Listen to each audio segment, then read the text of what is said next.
দেখতে পাচ্ছ জায়গাটা, এইখানে আমাদের শীতের সবজি আর কি বীজ ছিটানো হয়েছে।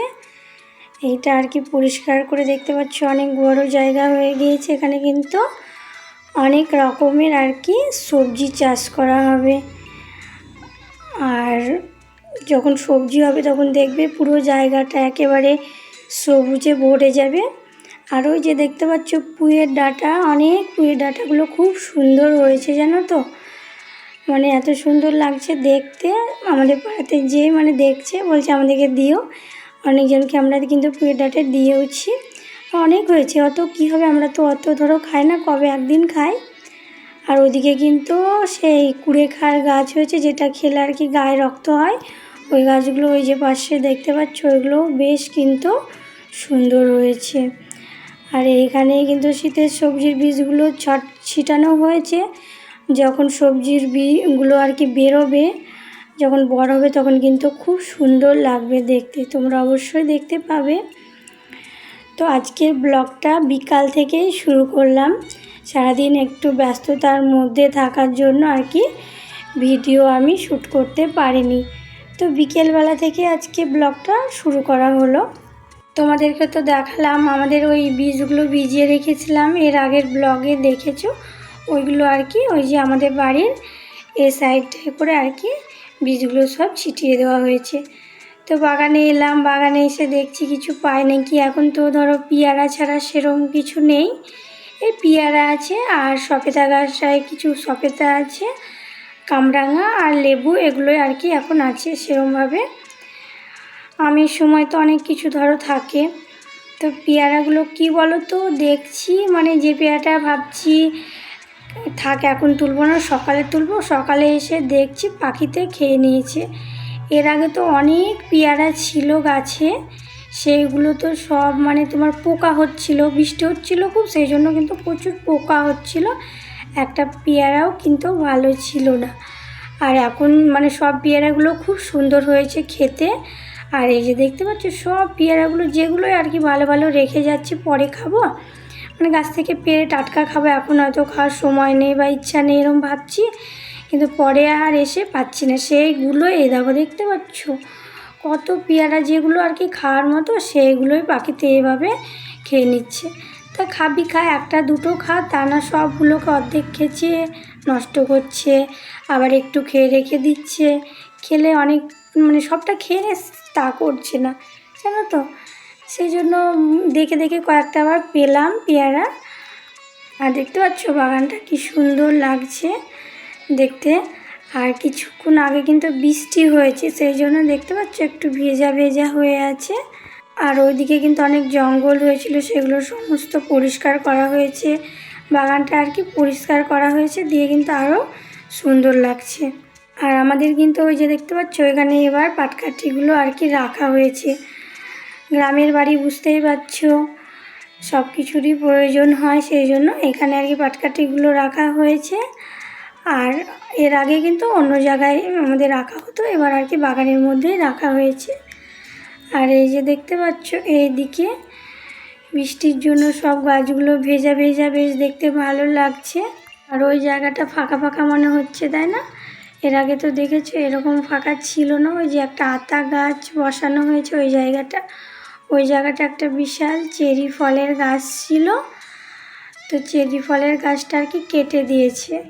চেরি ফলের গাছটা চেরি ফল ভালো হচ্ছিল না, শুধু ফুল হচ্ছিল, ফল আসছিল না, সেই জন্য আর কি কেটে দিয়েছে জানো তো। তাও বলছিলাম আছে থাক, কাটার কি দরকার, তাও কিন্তু শোনেনি। তোমাদের দাদা আর কি গাছটা কেটে দিয়েছে, বলছে ওইখানে আমি অন্য কোনো ফলের গাছ লাগাবো, সেই জন্য আর কি কেটে দিয়েছে। আর এই যে লেবু গাছটা দেখতে পাচ্ছ, বৃষ্টি হয়েছে তো লেবু গাছটা কিন্তু অনেকটা সুন্দর দেখাচ্ছে। আর এতে প্রচুর লেবু হয়েছিল, এখন কিন্তু সব লেবুগুলো আর কি এত বর্ষার জন্য ঝরে গিয়েছে, একটা এখন কিন্তু রয়েছে। আর এই যে তোমাদের বললাম না চেরি গাছটা আর কি কেটে দিয়েছে, এই যে দেখতে পাচ্ছ চেরি ফলের গাছটা এখানে কেটে আর কি রাখা আছে। কত বড় হয়েছিল গাছটা, কিন্তু ফল হচ্ছিল না। আর চেরি ফলের গাছ তো বড় বড় আর কি হয়, এর আগেও আমাদের আর একটা ছিল, ওটা ওখানটা অনেক বড়ই ছিল। আর এই যে লেবু পেয়ারা দেখতে পাচ্ছ, তাও কিন্তু পাখিতে খাম করে দিয়েছে। মানে পেয়ারাগুলো এত খেতে ভালো হয়েছে, পাখির আর কি খেয়ে হচ্ছে না, সবগুলো আর কি এঁঠো করে বেড়াচ্ছে জানো। তোমাদের যে দেখালাম না গাছে একটা লেবু আছে, আর এই যে এই লেবুটা দেখছি ঝরে গিয়েছে, তো ভাবলাম নিয়ে যাই, এটার ভেতরটা কেমন দেখা হবে, সেই জন্য নিয়ে গেলাম। তো বাড়ি এসে এই যে জামা কাপড়গুলো আর কি মেলা ছিল তুলে নিচ্ছি।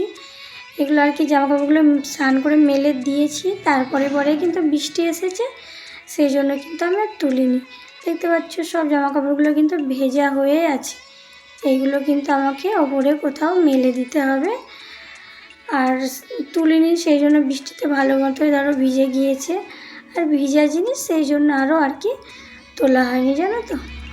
তোমাদের সঙ্গে গল্প করতে করতে আমার কিন্তু ভিডিওর ইন্ট্রোটা আর কি দেওয়া হয়নি। আজকে যেহেতু বিকেল থেকে ভিডিওটা শুরু করলাম।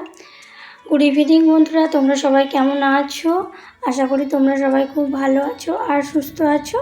তোমাদের ভালোবাসায় আমরা কিন্তু ভালো আছি। আমার একটা নতুন ব্লগে তোমাদের সবাইকে অনেক অনেক স্বাগত আর ভালোবাসা জানিয়ে আজকের ব্লগটা শুরু করলাম। তো দেখতে থাকো, আশা করি তোমাদের ব্লগটা ভালো লাগবে। এই যে সন্ধ্যাবেলায় দেখতে পাচ্ছ রান্নাঘরে, সন্ধ্যা বলতে এখন রাত্রিবেলা রান্নাঘরে আজকে ভাবলাম রান্নাবান্না কমপ্লিট করে ছেলেকে নিয়ে পড়তে বসাবো, কারণ ও কিছুক্ষণ আগে প্রাইভেট থেকে এলো, এখন আর কি পড়তে চাইবে না। তো তোমার রান্নাবান্না ভাবলাম কমপ্লিট করে তারপরে একেবারে 8টা সাড়ে 8টার দিকে আর কি পড়তে বসাবো। তো এই যে আজকে রান্না হবে তোমার রুটি আর আলু দিয়ে ডিম দিয়ে একটু তরকারি। এই যে দেখতে পাচ্ছ আলু দিয়ে ডিমের ভুজিয়া করে আর কি একটু তরকারি, এভাবে রুটি দিয়ে খাওয়ার জন্য কিন্তু খুব ভালো লাগে। আমাদের বাড়িতে কিন্তু এই তরকারিটা সবাই আর কি ভালো পছন্দ করে, তো এটাই বানালাম আজকে। আর এই যে এদিকে দেখতে পাচ্ছ রুটি হচ্ছে। আজকে রাতে ওই যে আলুর তরকারিটা আর রুটি আর হচ্ছে গিয়ে ভাত হবে। দিনের বেলাকার তরকারি আছে, এটা দিয়ে আর কি আমরা রাত্রে খাওয়া দাওয়াটা কমপ্লিট করে নেব। দেখবি মানে কোনো কাজ করার আগে মানে একদিক কমপ্লিট করে রাখলে না ভালো হয়। যেমন ছেলেকে তোমার পড়াবো, আগে যদি রান্নাবান্নাটা কমপ্লিট হয়ে যায় তাহলে কিন্তু ভালো লাগে। আর যদি রান্নাবান্না না হয় পড়াতে বসি তাহলে কিন্তু একটা মাথায় চাপ থেকে যায় যে আমাকে পড়াটা তাড়াতাড়ি কমপ্লিট করিয়ে আবার কিন্তু রান্না করতে হবে, কি আর রান্না এরও মানে অনেক কিছু আর কি মাথার মধ্যে তখন ঘোরে। সেই জন্য রান্নাবান্না কমপ্লিট করে কিন্তু তোমার পড়ানোটাই আর কি বেশি ভালো মনে হয়। তো এই যে আমার তরকারিটা হয়ে গিয়েছে আর এদিকে তো রুটি হচ্ছে। তো এদিকে তরকারিটা হয়ে গিয়েছিলো বলে এদিকে আবার ভাতটা আর কি বসিয়ে দিলাম। এই যে এই প্রেশারের মধ্যে আর কি এর মধ্যে সেদ্ধও দেওয়া আছে, একটা সিটি পড়লে আর কি ভাতটা হয়ে যাবে। আর আমার ছেলে জানো তো ভাতের চাইতে আর কি রুটিটা আর কি ভালো পছন্দ করে। রুটি বলে নয়, মানে ময়দা যে কোনো জিনিসই বেশি পছন্দ করে ভাতের চেয়েও। তো রান্নাবান্না তো কমপ্লিট হয়ে গিয়েছে, আমাদের তো খাওয়া দাওয়াও কমপ্লিট হয়ে গিয়েছে, তারপরে ছেলেকে পড়ানোও কমপ্লিট হয়ে গিয়েছে। আপনার কি এই যে ঘরটা একটু গুছিয়ে রাখি, মানে অগুছালো হয়ে আছে, সেই জন্য ভাবলাম জামা কাপড়গুলো গুছিয়ে রাখি, তাহলে সকালবেলা আর কি ভালো লাগবে। আর সকালবেলা উঠে যদি মানে জামা কাপড়ের এরকম তোমার চেয়ার ভর্তি দেখা যায় না তাহলে আর কি ভালো লাগে না। আর জামা কাপড় গুছিয়ে যদি ঘুমানো যায় না তো সকালবেলা উঠে আর কি ভালো লাগে। সেই জন্য প্রত্যেক দিন আর কি চেষ্টা করি ঘুমোতে যাওয়ার আগে ঘরটা একটু গুছিয়ে রেখে তারপরে আর কি ঘুমোতে যাওয়ার। আমি প্রত্যেক দিনই অবশ্য এটাই চেষ্টা করি জানো তো। প্রত্যেকটা দিন সকাল থেকে কিভাবে যে এই রাত্রি 11:30 12টা বেজে যায় কোনো দিন না বুঝতেই পারি না জানো তো। কিভাবে সময়টা আর কি চলে যায়। কোনো দিন হয়তো একটু বসারও সময় হয় না, এই সে সংসারের যাবতীয় কাজ, তারপরে বাচ্চা সামলানো, তারপরে এই যে ভিডিওর শ্যুট করা, এডিট করা, মানে অনেক আর কি কাজ, এসব মিলিয়ে এভাবে যে দিনটা চলে যায় না বুঝতেই পারি না। তো একদিকে ভালো জানো তো, সব সময় নিজেকে ব্যস্ত রাখা সত্যি করে বলতে গেলে খুবই ভালো। ব্যস্ত থাকলে মানে কোনো কিছু মাথায় অন্য কোনো চিন্তা ভাবনা কিচ্ছু আসে না, সব সময় আর কি সময়ের সাথে দিনগুলো আর কি কেটে যায়। এদিক দিয়ে কিন্তু আমি বলবো বেশ ভালো জানো তো। আর আমি জামা কাপড়গুলো গুছিয়ে রেখে এই যে দেখতে পাচ্ছ আর কি শোকেসের এইগুলো একটু গুছিয়ে রাখছি। প্রত্যেক দিন যদিও আমি গুছিয়ে রাখি তবুও জানো তো ছেলে আছে, ও চেয়ার নিয়ে উঠে কী জানি কী রাখে কী নেয়। এত বলি যে ওর জন্য আমি বলি নিচেরটাতে যা ইচ্ছা করো, এগুলো হাত দিও না। মানে প্রত্যেক দিন তো ধরার সময় হয় না সব কিছু গুছিয়ে রাখার।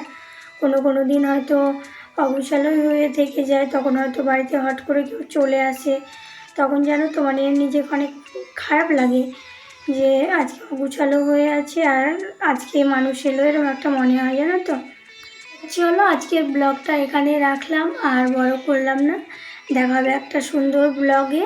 তোমরা সবাই ভালো থেকো, সুস্থ থাকো। আর আমার ব্লগটা যদি তোমাদের অবশ্য ভালো লাগে তাহলে একটা লাইক করে দিও। আর নতুন বন্ধু হয়ে পাশে থাকতে চাইলে চ্যানেলটা অবশ্যই সাবস্ক্রাইব করতে হবে। দেখা হবে একটা সুন্দর ব্লগে। আজকের মতো টাটা।